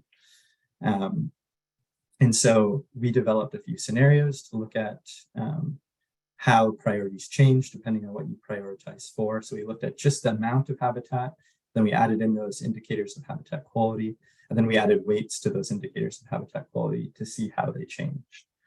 And we looked at what was prioritized across a range of budgets ranging from $5 to $2 million. And now I'm just going to go through briefly some of the results. So here we can essentially see the darker dots had a higher selection frequency. So that means it was put into the backpack more frequently. It was a higher priority barrier in more scenarios that we developed. And so this, what we're looking at here, is the scenario for just length or the amount of habitat only. And then you can see length of the quality scenario, and then length plus quality weighted scenario. So if you just scroll through these, you can see spatially how, as we emphasize quality, some of the priority barriers, there's more green and blue moving kind of north and out of the Lower Mainland. So this is kind of how it can help inform barrier prioritization at the site level. And then you can also get indices at the regional level. This is also something that Jason brought up that's really cool, is looking at these return on investment curves. And so you can get an idea of, given a given budget on the x-axis there, you're storing more habitat on the y-axis until it starts to level out. And so you can get an idea of how much money might need to be invested in this kind of issue to prioritize and remove barriers. You can also look at it at a species-specific level. So here we can see that the dotted line is that length plus quality weighted. So here we're really weighting the quality of habitat. And we can see that there's less chum habitat being prioritized when we emphasize the quality of the existing habitat. So that gives you an indication that quality of the habitat, even if you remove barriers, you might need to go in and do additional restoration actions to make sure that that habitat is productive. And you can also get species where that is in the opposite direction. So this is Fraser Canyon coho, and we can see that that dotted line, there's actually more habitat being prioritized at lower budgets when we're prioritizing the quality of the habitat. So you can get an idea of where barrier removal might just be a good action to implement right away. So just to finish up on some key takeaways, we used existing conservation planning software to improve, hopefully, the applied value for prioritizing barrier removal. Explicitly considering the connectivity among potential restoration sites is really important because it kind of interacts with the budget. And then it's this kind of a way of compressing the available data that might be in a specific region into a metric that can help inform decision making. So yeah, thanks. I'm happy to take any questions.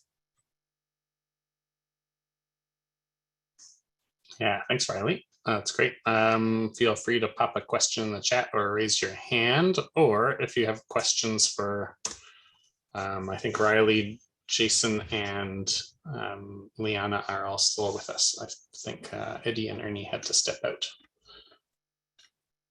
So I'll give about a minute. Oh, I'm still here. Oh, you're still here, Eddie. Great. So yeah, if you have any questions for all of the presenters except for Ernie, then feel free.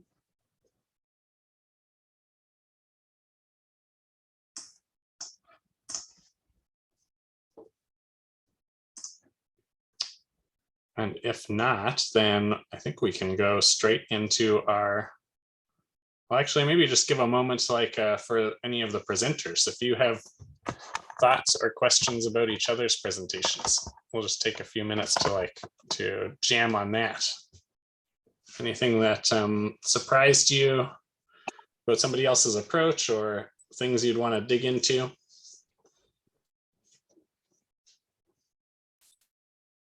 This is Jason. I just have to say that was maybe an amazing case of convergent evolution that I just witnessed there with Riley's work, because I had never seen that presented. I haven't seen a paper that I looked up when he was talking, and it's kind of nice to see that we kind of went down parallel paths. It's like parallel universes over the last few years in different systems, but I'd love to catch up, Riley, and talk details sometime. Yeah, I can say that this work has been accepted and it should be published in the next few weeks. So I can definitely share that paper, kind of get more into the details of it. Yeah, I really appreciated watching your presentation as well and seeing those ideas. I have a feeling Nick will probably say similarly, but Nick here, here we go. You should be able to unmute. Yeah, there you go. Yeah, definitely. And we kind of tackled that. We had a different solution to that question of the accessible habitat, how do you prioritize it? And we used intrinsic potential models to say what subset of that was spawning and rearing or potentially spawning and rearing habitat. So it was not, we moderated the length of habitat upstream of a barrier by how much of it was useful for spawning and rearing. And, we've field validated a lot of that, and we know our IP models are overly generous, but they're a useful decision support tool. So Betty and I are just chatting about this offline. There's a potential to combine those two, and we're curious if that habitat quality component has been validated in any way, or if that would be a useful next step. In terms of the habitat quality mapping that I did, it hasn't been field validated, just because I was kind of limited by the confines of a master's, and it was a pretty large study area.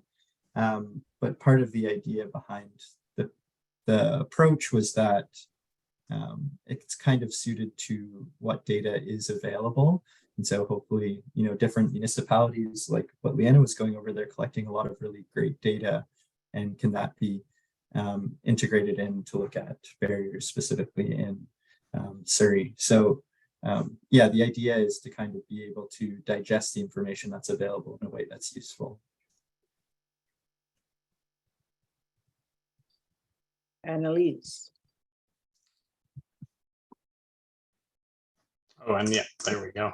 You should be able to unmute now. Thank you. Thanks, Eddie.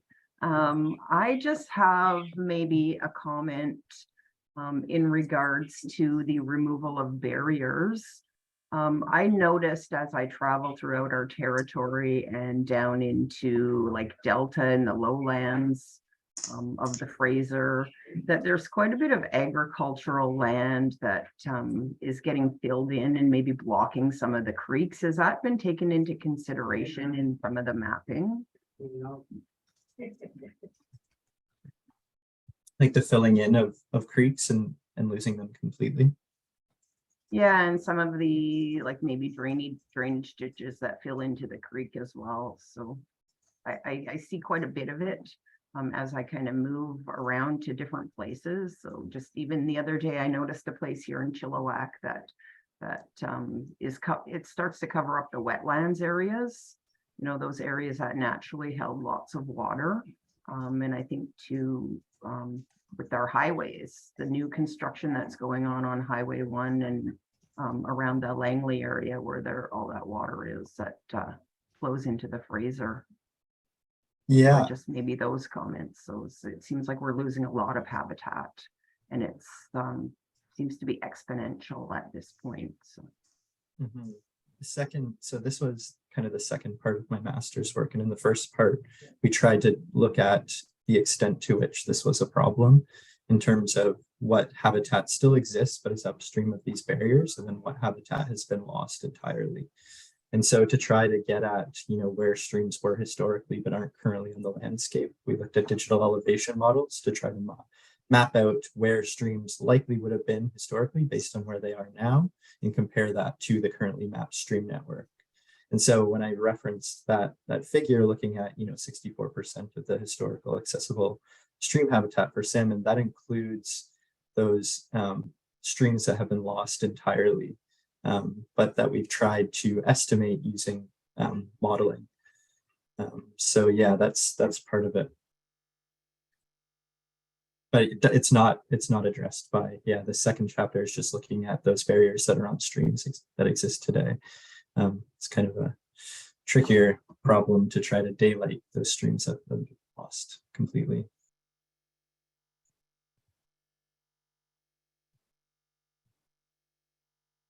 Another concern that regarding agricultural land is developing buffer zones between a salmon bearing creek or watershed wetland and the farmland. There's such thing as carbon capture credits that that farmers could have in compensation for the loss of farmland due to a buffer zone. So I think some conversation, some friendly persuasion needs to be exercised with the farmers to ensure that that they're compensated for any loss of agricultural land due to creating a buffer zone, and that way everybody benefits, right?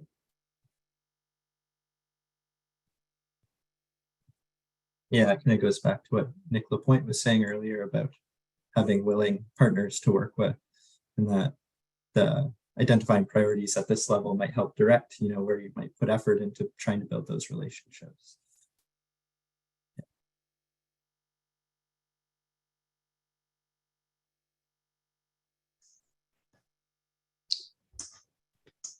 That's great.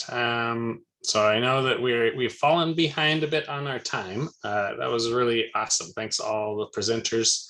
But I do want to offer that for those that are happy to stick around, we have a really cool activity that Riley has prepared for us that will allow us to sit together in groups of 5 or 6 or 7 to talk through what we would do in terms of prioritizing streams. So for those that are wanting to stick around, please do. I'll just bring up what the exercise is and Riley can start explaining it.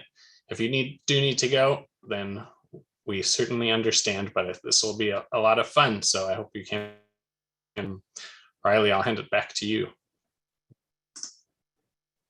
Oh. Sure. Yeah. So I kind of teased the structure of the diagram in my talk a little bit, but the idea here is to really simplify the complex situation. Oh, we lose the image. Sorry, I just had a Zoom crash. Okay, I'll bring it back up. There we go. Okay. Yeah, so the idea with this kind of simplified example is to help frame a discussion about how we can try to integrate different aspects of planning into actually getting to restoring these barriers. And so with this little activity, essentially the structure of it is the stream network is flowing off to the screen to the left. And there are a series of barriers on the stream system, which salmon can't pass in order to get to the habitat upstream. And the little icons are meant to indicate different aspects of land use within that watershed that might impact the quality of those habitats. And then the little icons for the salmon show the species that would benefit from restoring those barriers. And so I think the idea will be to kind of break up into smaller groups and work through kind of the scenarios we've built here, just looking at different budgets, and see how whether individuals have different ideas for what should be prioritized, and then see also how those change as the budget changes. And then hopefully this can serve as a frame for thinking about how different municipalities or NGOs might be limited in their ability to implement these kinds of things, and what data or additional values should be considered in decision making, and what data can even be collected to describe those sorts of values. So it's really meant to be like a frame for that broader discussion about how to integrate some of this more active planning into upgrading these structures for salmon and habitat connectivity.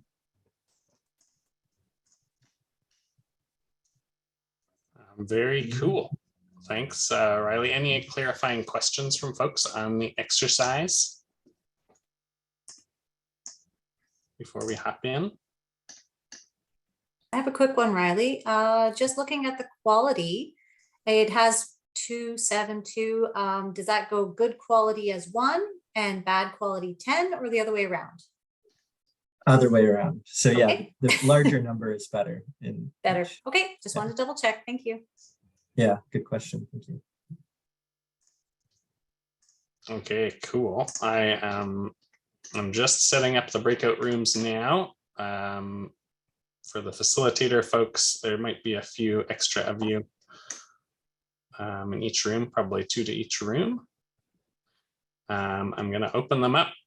For those that have to take off, thanks for joining while you could. I'm going to open the rooms up now. Hey, Liana, how'd it go? Yeah, it was good. We had a good conversation, but we were also very salmon focused.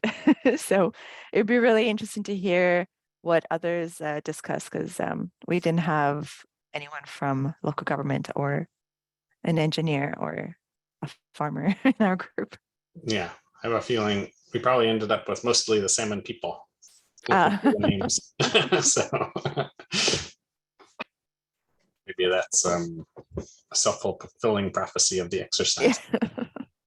Yeah. Welcome back, everyone. Just thinking. Okay, well, I think the best way to do it is we could have quick report outs from the groups and then see if there's like additional thoughts people want to share. I'm going to unleash the ability to unmute. So, but for the facilitators, you could give a quick report out about what happened in your group, maybe just 2 minutes. I could jump in. Yeah, please. So yeah, so in our group, it was Guillermo as well as Jane. And so we were very salmon focused in our perspective. For scenario 1, one person chose to go with fish barrier number 2, and another one chose to go with fish barrier number 5. However, after realizing, fish barrier number 3 and 5, but after realizing what the little fish icons meant, I believe his Guillermo changed his answer to number 2 to go with fish barrier number 2. Thank you. And then considering scenario number 2, with a focus to prioritize coho, there was agreement to open up 4 and 7. But if we're looking at total barriers, so there was a question that, we decided to kind of go with different scenarios. Are we looking to open up a barrier completely or just create partial connectivity? And if we're looking to open up a barrier completely, 4 and 6 was what was discussed. But if we're to prioritize coho, only 4 and 7. So it was really interesting once there's a realization that we should be considering the fish habitat and the land use in the area as well. And then for scenario number 3, that was pretty easy. There was both Jane and Guillermo agreed that in order to open up the most habitat and get at least 2 species of fish, 3 and 5 would be the best to open up. But really, we recognize that we were not looking at all the values, and it would be probably a different question different conversation if we had others in our group from different sectors and expertise. Anything to add to that, Jane or Guillermo? They jumped out or up or down. Basically, there was a difference in terms of whether a barrier was a total barrier or a partial barrier, and we didn't have that information. So we assumed they were total, but in which case, for instance, we needed to do 3 and 5 together in a tandem if we were going to do 5, because 3 was going to be the dead end for the run. But if we were talking about partial passage, then some of the decisions would have made differently. So there is that element, that piece of information that it would have been important in the decision-making process, and we didn't have.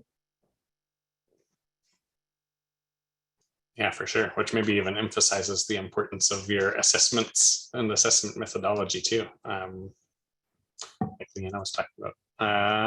Yeah, next group. I can go for our group. Okay, go ahead. Oh, sorry. So we had one member choose option 5, based on the higher quality, but it's a middle of the road quantity combination. We had 2 people choose 2 because it had the most species. The quantity was higher compared to other options. The quality was higher compared to barrier 1 and 3. It's closer to the downstream portion of the river, and it doesn't depend on other barriers being removed. And we had another member say that we should really be looking at removing all of the barriers at the same time. Just looking at it more holistically, looking at the cost of, if we're removing things, only a few things piecemeal now, what are the costs going to be in the future, both economically, culturally, in terms of biodiversity, et cetera. Moving into if our budget increased, we didn't do all 3 phases just because we ran out of time, but if our budget had increased to allow us to do 2 restoration projects, we had 2 and 3, which would provide the benefit to the most amount of fish with good quality on average. We had 3 and 5, just thinking about that dependency between 3 and 5. And then in terms of the exercise as a whole and why it's challenging to look at these barriers as isolated piecemeal projects, there was feedback on the exercise itself. And when we constrained the solution space by saying that we're only allowed to say we only have a certain amount of budget, or we're only going to choose 1 or 2 projects, it doesn't open up the space creatively to allow us to think through the problem in a different way. So, for example, we need to remove all the barriers now. That should be the priority. How do we do it compared to starting with the constraints or the budget? So that was some feedback from our group. And if anyone in my group would like to jump in and explain it better than I did, please do.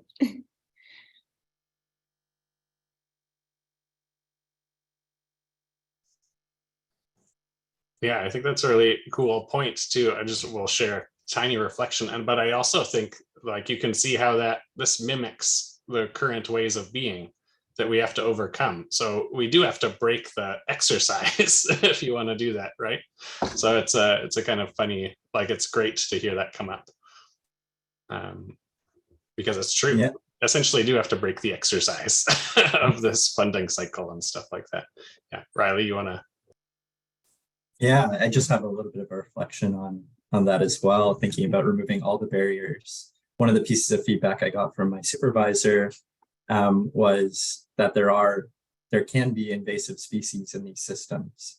And so in some cases, these barriers actually limit the movement of those invasive species while potentially maintaining access for salmon. So thinking about that as well in terms of, is removing all of the barriers the goal in all cases, and being, kind of adding in that piece of complexity. And I can talk a bit about our group as well. So we didn't get through all of the budget scenarios, but in the first round, we had most people identify number 2 as the priority, and then we had 1 dissenting vote looking at barrier 1. And that was interesting because they expressed this idea that, well, if it has lower quality, it deserves more attention. And so there's this idea that, we should be prioritizing areas that are already maybe good habitat, but that might further neglect and push out those other spaces that are kind of consigned to be industrial. Then we had another interesting comment kind of layered on top of that, thinking about how the policy environment interacts with the physical environment. And so thinking about sometimes industrial areas have more stringent policies in terms of effluents and how things might enter the system, and that might actually be different than agricultural systems. And so it's, those are kind of 2 different layers of complexity that were brought out just in that first kind of budget level. And then we only got a little bit into the second budget level, but we started seeing different priorities pop up, and we weren't able to dig too much into them. But yeah, if anyone else wants to add something from our group.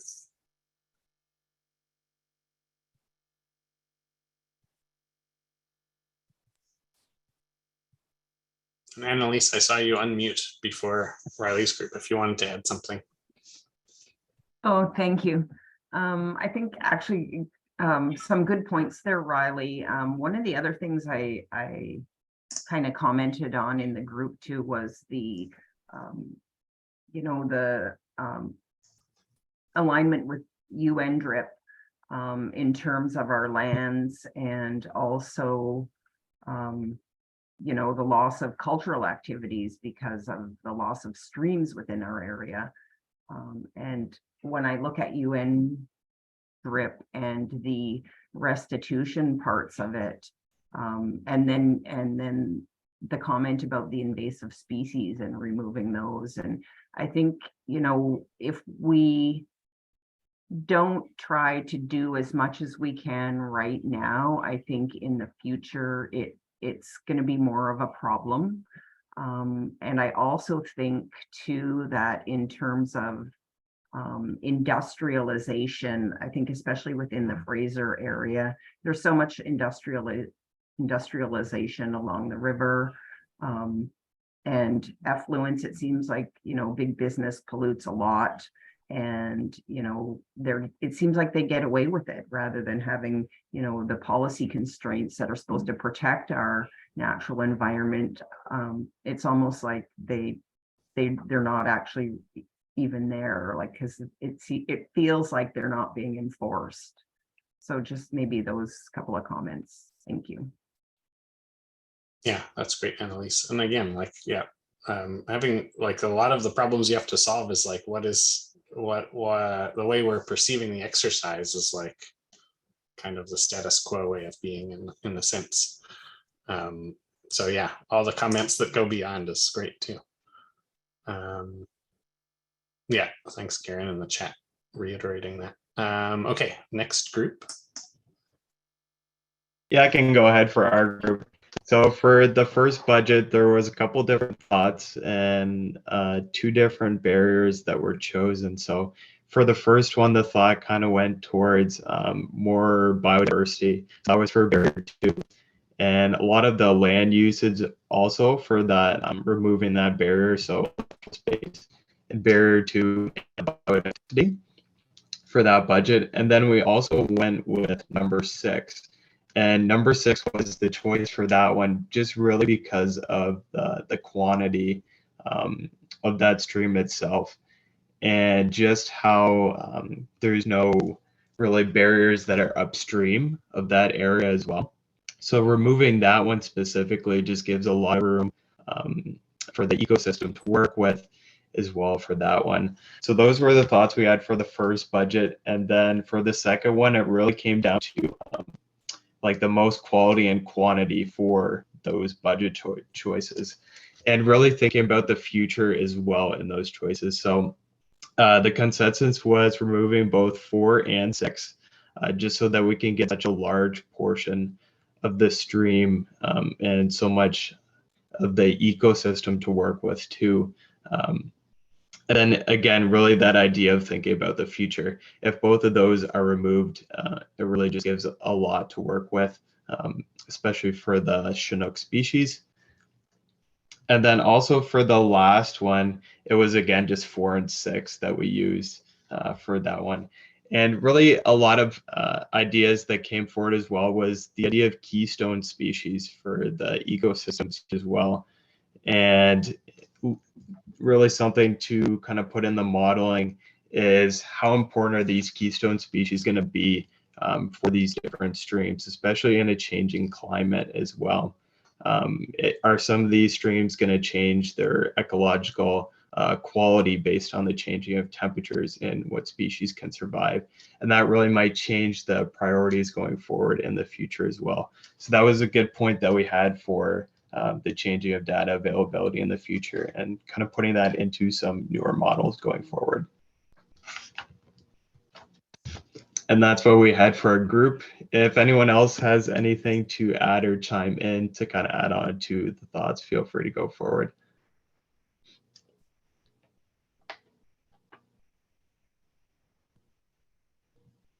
Nice, thanks, Kyle. I think we have one more group thanks for everyone's patience for sticking around. Mao, I know Mao's group. Is there any other groups waiting still to go?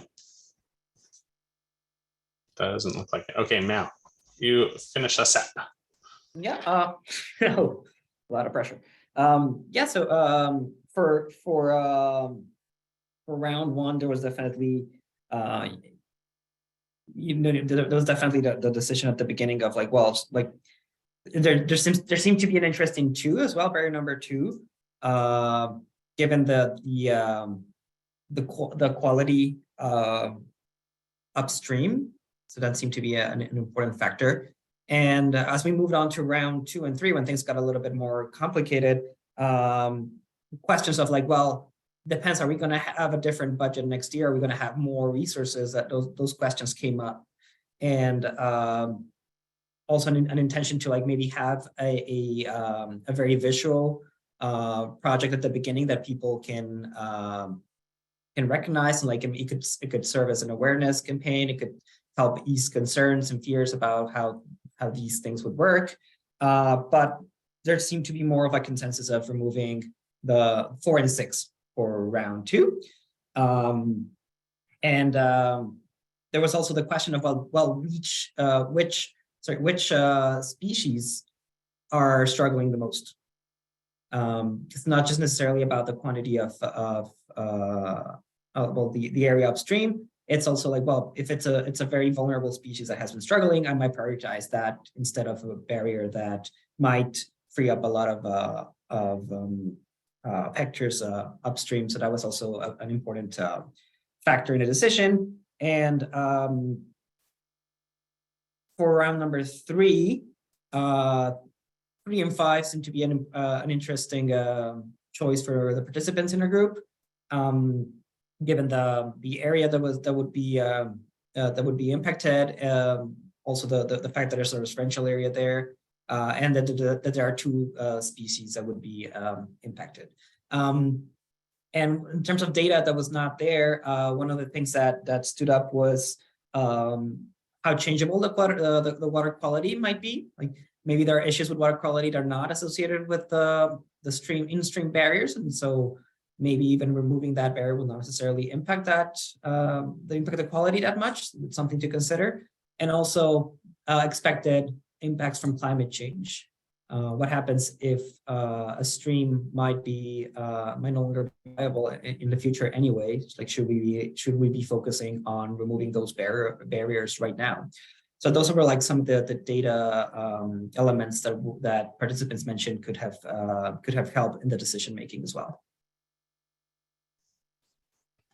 Nice, thanks, Matt. And thanks everyone for sticking around for the exercise. I hope it was interesting, at least to walk it through and see what kind of revelations came forward. Does anybody want to throw any last thoughts out there about the exercise or ways it's changed? I really liked Karen's comment.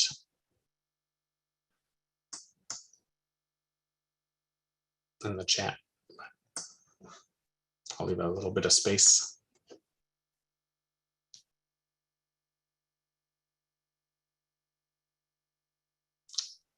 And if not, non-salmon species, yep. Yeah, this is very salmon focused. Well, and I mean, this was a designing for flood resilience workshop, but I know that it had a pretty salmon-y tilt. I was curious to see if anybody came in talking about flood risk as well. It didn't seem like it came up much, but I guess there's lots of, yeah, Eddie? Yeah, there's, in terms of climate change, as we all know, everything is interrelated. The land and the water are interrelated. And when trees dry up and die, when there are landslides, it can impact the water system through silt or through just a landslide into the water. So those are factors that would help identify the urgency and the priority for removing barriers. For sure, yeah. Thanks, Eddie. Yeah, things aren't so simple as trees and houses and farms. There's lots of complexity underneath everything that's going on in the landscape. I was just going to make one more comment about, you know, looking at it this way or looking at it, removing all the barriers. I think that a exercise like this can really inform and provide information for being able to get more funding. So for example, if you know, Interior Fraser Steelhead have a political highlight in BC right now. And so if you can show, we're gonna open up this much kilometer of habitat or whatever, and it's going to greatly influence Interior Fraser Steelhead, then you might potentially get more funding in that regard too. So I think the two are intricately linked.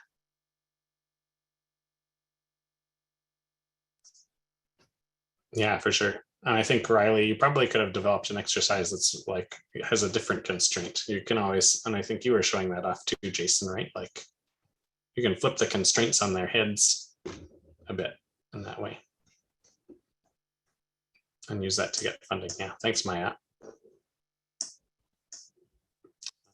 The other consideration, of course, is local government, zoning, and the priorities that they put to any kind of removal of barriers. Yeah, for sure. Like, I don't think there's a lot of cities like Surrey, like Liana is working in, that can do, that has the resources, the interest, the desire. It really speaks to kind of leadership that comes from the ground. And I think even Liana, I don't think it's unfair to share that, like, we were chatting about this and it all actually kind of stems back to Carrie Barron, who was this leader of a water resources engineer that's been saying this stuff since she began long ago. And like, you can just see the seeds of her thinking and wanting to integrate like healthy environments as part of drainage engineering since the beginning. And like all of the things that it leads to. Yeah. I don't know if you want to say more about that, Liana, or not, but. Oh yeah, Carrie was a force, and I'm lucky to still be friends with her now and see her regularly in retirement.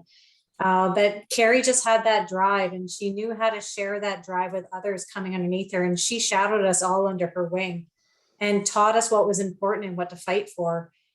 So that I believe that's why in Surrey, there are quite a few of us that still do these really innovative, different projects that try to look outside of the box to see how we can resolve things, which is why, you know, Surrey is looking at a pilot project on living dikes right now that took years to come together. And it really came from Carrie saying, no, this is important. You got to do it. You got to do it for the future. And even though you have all these hurdles to get over, you will get there.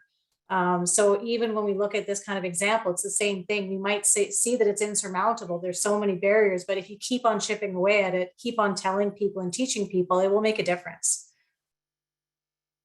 Yeah, thanks, Liana. Yeah, just shows the power of leadership at the top level, which we're like, you can't, it's hard to put that on a map in a prioritization exercise, but it's definitely real. So yeah, lots of dimensions not explored by a tool. But I think maybe let's wrap there, because I think we've all kept you for long enough. Really appreciate everyone coming, especially the presenters. Thanks so much for sharing what's going on in your worlds. Especially Eddie, thanks for not only taking the time to give us an opening and then tell us about the work you've been doing, but to hang out for this whole time with us too is really cool. We'll be back with another session, I hope, in July. I've been having a hard time getting the next one together, but we'll see what we can do. It would be good to have a hybrid. Yeah, like in person? In person and hybrid, like a. Yeah, that would be fun. Okay, we'll keep that in the back of the mind.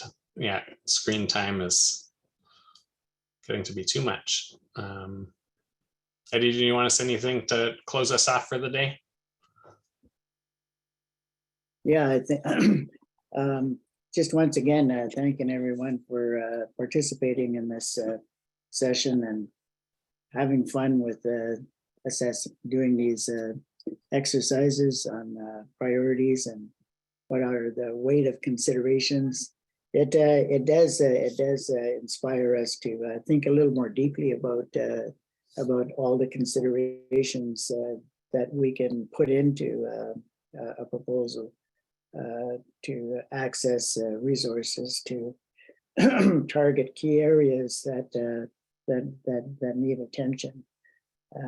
So we can all walk away with a little more information, a little more wisdom about how we need to proceed into the future to do the kind of restoration that really needs to happen during this climate change era. So yeah, it would be good to carry on some of the work that we're all doing, and